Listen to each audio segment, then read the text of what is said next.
Hello everyone, this is Talal Hussain. I hope you guys are doing great, and today we are going to talk about what is a good score on the SAT. Now this is a question posed by almost every student who wants to go for the SAT, who plans to go on for the SAT. He wants to know, she wants to know what is a good score on the SAT. So let's just break this out. So is it 1300?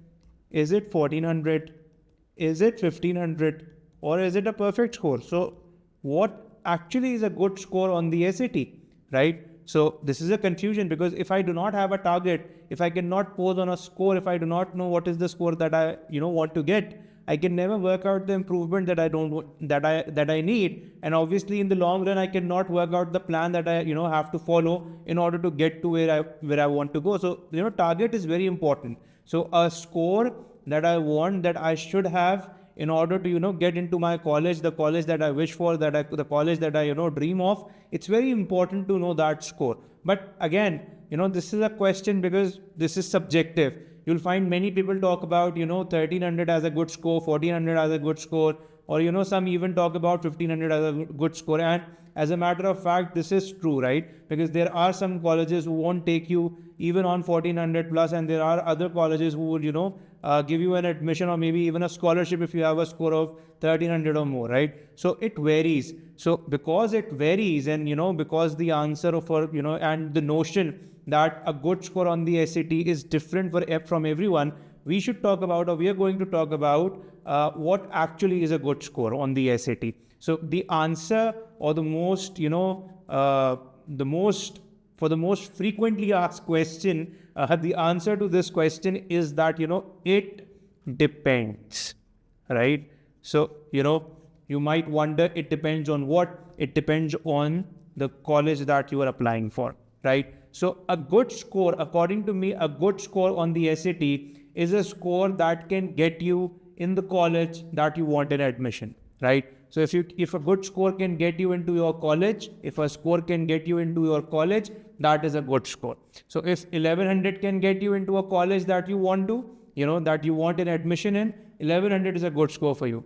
And if you want to get into a college where the admission criteria is 1500, or you need a 1500 to get into that college, even 1400 or 1450 won't be enough. So if it won't get you into your college, if it won't get you into the university that you want to get into, it's not a good score. And if it does, no matter how high or how low it is, it will be considered a good score for the SAT, right? So whatever the score is, if you want to get into a college that requires 1500 or plus, you have to work for 1500 or plus. If you want to get into a college that requires a 1300 or more, then 1300 or somewhat little bit more than that, it would be a good score for you. So it's very important that before starting your preparation, before starting to prepare for the SAT, you work out the universities or the colleges that you want to get into.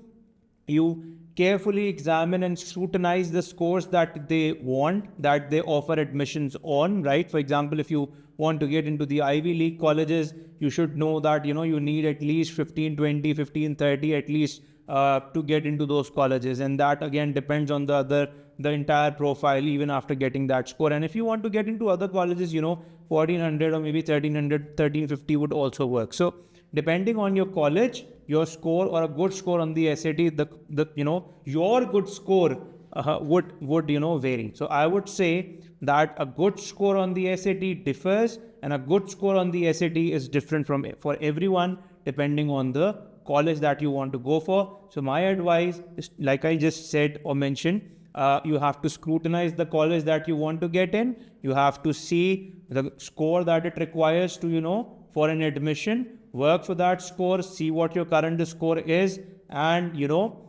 plan for it so that you can get that score and get into the college that you wish for. Preparation is hard, but we can help you with that as well. Check out Chaajao's recorded courses and live classes schedule. We also offer practice zone, where you will get more than 1500 official questions, and mock tests and full length mock test and grand tests, and you'll also have video solutions for each of the questions, so that if you feel stuck anywhere, you can get the answer, you can get the solution and explanation of that question, so that you can stream through your preparation whenever you want, wherever you want, at your convenience, right? So I'll share the link of and the description for our courses in the description. Keep watching our videos. I'll see you in the next one. Thank you so much.